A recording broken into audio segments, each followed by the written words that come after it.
बच्चों, आज मैं आप सबको एक स्टोरी सुनाने वाली हूँ जो है हमारे प्यारे श्री राम जी की स्टोरी। ठीक है। आजकल जैसे आप सुन रहे होंगे कि सारी जगह पर हमें सुनाई दे रहा है कि श्री राम जी अयोध्या वापस आ गए हैं। श्री राम जी, आप न्यूज़ में भी सुन रहे होंगे कि श्री राम जी का मंदिर बन गया है। तो आपको मैं बताती हूँ कि इस क्या हुआ है। श्री राम जी का मंदिर बहुत सालों के बाद अयोध्या नगरी में फिर से बन गया है और श्री राम जी अपनी अयोध्या नगरी में वापस आ गए, है ना। तो अब हम स्टोरी स्टार्ट करते हैं रामायण की। राजा दशरथ के 4 पुत्र थे। ठीक है। सबसे बड़े थे राम जी, लक्ष्मण, भरत, शत्रुघ्न।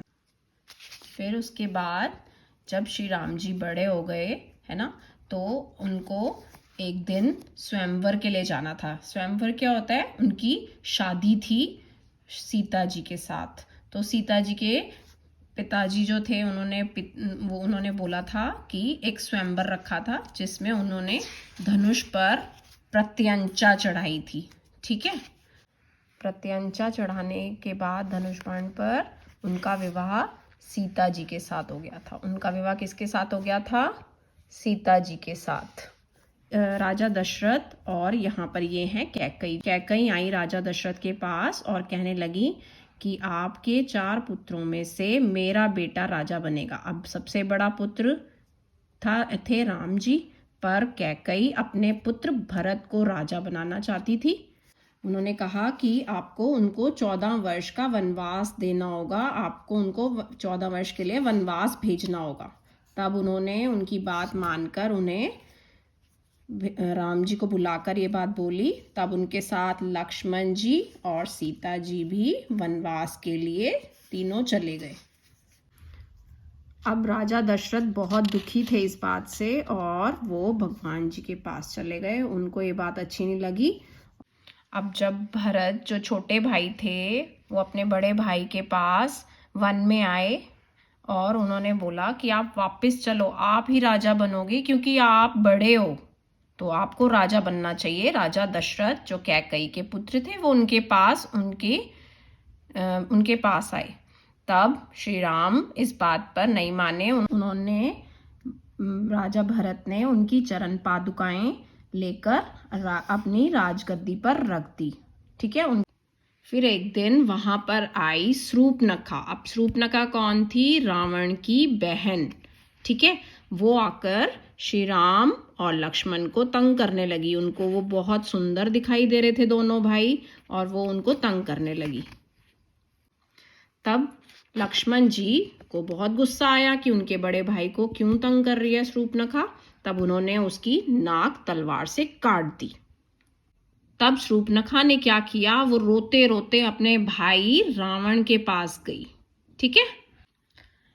अब एक दिन जब सीता जी और श्री राम दोनों वन में बैठे हुए थे आराम से, तब वहां एक बहुत सुंदर हिरन उनके पास चमकता हुआ उन्हें सीता जी को दिखाई दिया। अब सीता जी को लगा ये हिरन तो मुझे चाहिए, ये बहुत ही सुंदर है।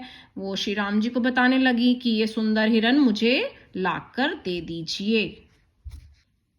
अब बच्चों, आपको भी लग रहा होगा ना ये कितना सुंदर हिरन है, पर ये हिरन नहीं था। जब श्री राम जी जाने लगे इसको लेने तो उसने रूप बदल लिया। और वो कौन था? मारीच, एक राक्षस था। उसने अपना रूप बदल कर वो आया हुआ था क्योंकि वो उन सबको फंसाना चाहता था।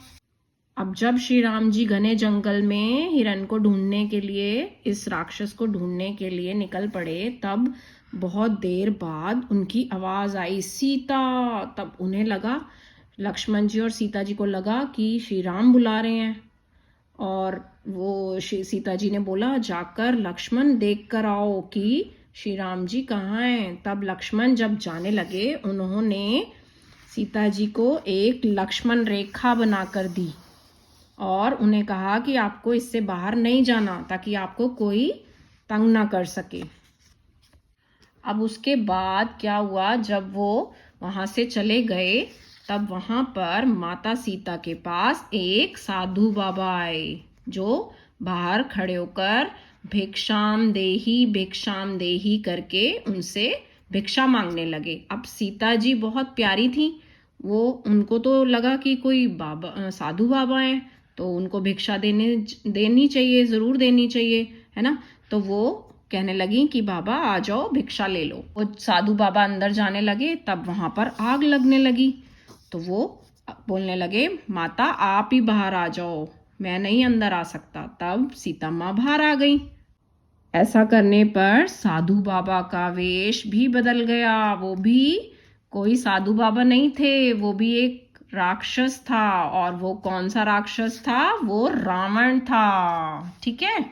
अब रावण ने क्या किया था? गलत बात करी थी। उन्होंने रूप बदलकर सीता जी का हरण कर लिया। वहां पर जब रावण उनको ले जा रहा था सीता जी को, सीता जी चिल्ला रही थी, श्री राम मुझे बचाइए, लक्ष्मण बचाइए। तब वहां पर जटायु नाम का एक पक्षी आया, जिसने बहुत देर तक कोशिश करी सीता जी को बचाने के लिए।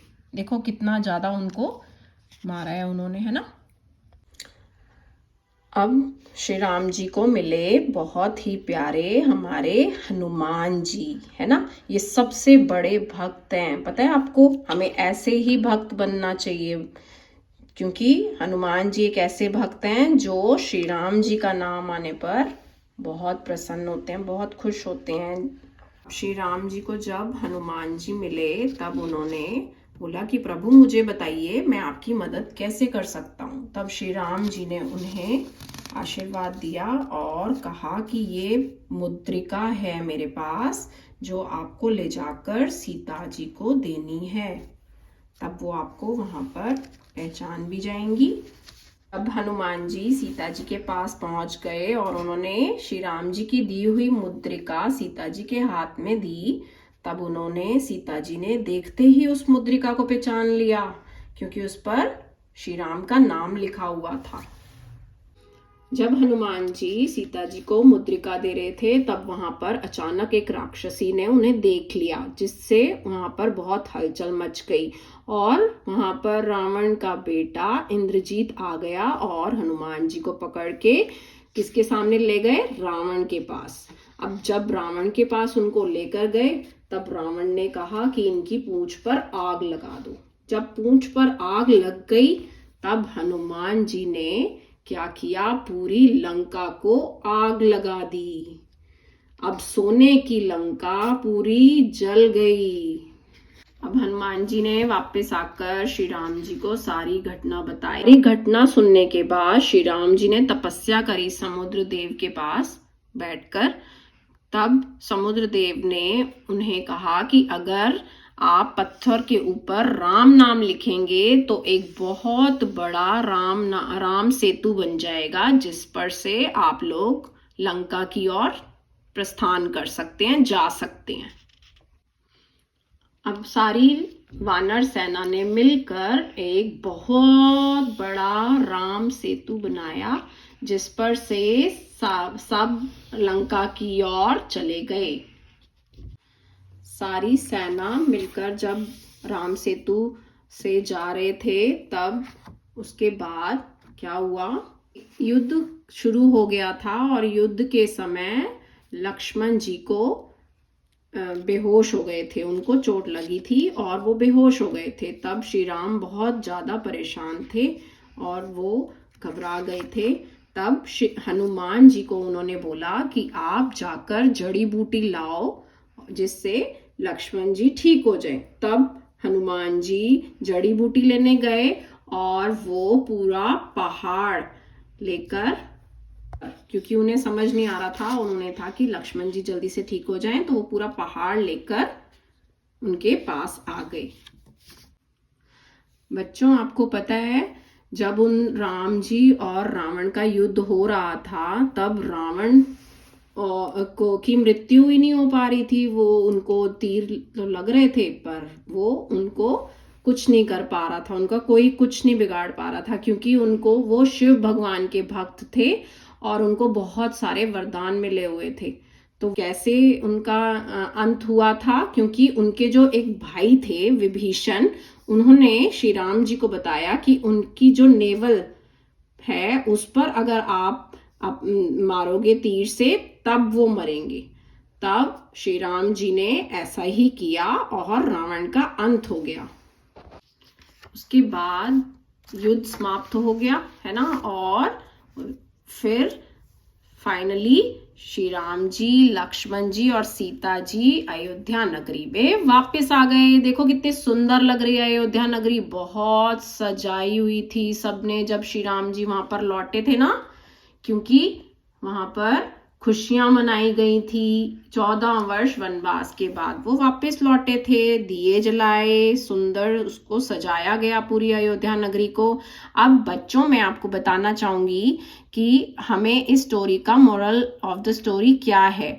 बच्चों, इसमें हमें यह शिक्षा मिलती है कि जैसे रावण बहुत बड़ा शक्तिशाली राक्षस था, उसको शिव जी से बहुत सारे वरदान प्राप्त थे, पर फिर भी वो भगवान का भक्त होने के कारण भी मारा गया, क्योंकि उसने गलत काम किया था, उसने सीता जी का हरण किया था। कभी भी हम कोई भी गलत काम करके हम भी जीत नहीं सकते, हमेशा हारते हैं। चाहे हम भगवान को मानते हैं और या हमारे पास कितनी सारी भी शक्तियां होती हैं, तो भी हम नहीं जीत सकते, है ना। तो moral of the story is अच्छाई की बुराई पर जीत, हमेशा अच्छाई की जीत होती है और बुराई की हार होती है। गुड ओवर इविल, हमेशा इविल जो है हार जाता है और जो अच्छा होता है वो जीत जाता है। तो हमेशा आप सबको भी इस बात का ध्यान रखना है कि हमेशा आपको अच्छे काम करने हैं, तभी आपकी जीत होगी, भगवान भी आपका साथ तभी देंगे, है ना। जय श्री राम।